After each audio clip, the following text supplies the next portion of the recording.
سورہ حشر میں اللہ تعالیٰ نے فرمایا، اور ان لوگوں کی طرح نہ ہو جانا جو اللہ کو بھول گئے تو اللہ نے انہیں ایسا بلایا کہ وہ اپنے آپ کو بھی بھول گئے، یہی لوگ نافرمان ہیں۔ اس آیت کی تفسیر یہ ہے، اللہ کو بھول جانے یا بلائے رکھنے کا لازمی نتیجہ خود فراموشی ہے۔ اللہ کی معرفت سے ہی انسان کو اپنی معرفت حاصل ہوتی ہے۔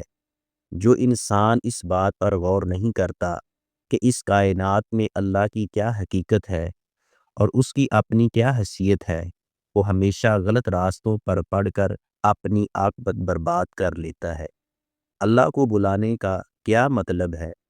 اس کے احکامات کو چھوڑ دیا جائے، اس کی اطاعت کو ترک کر دیا جائے، آخرت کو فراموش کر کے دنیا ہی کو سب کچھ سمجھ لیا جائے۔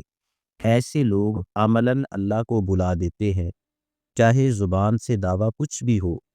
اللہ بھولتا نہیں ہے، بلکہ اللہ انہیں اپنی رحمت، توفیق اور رہنمائی سے محروم کر دیتا ہے، انہیں ان کے حال پر چھوڑ دیتا ہے۔ ایسے لوگ نافرمان ہیں اور نافرمان کے لیے بہت سخت وعید ہے۔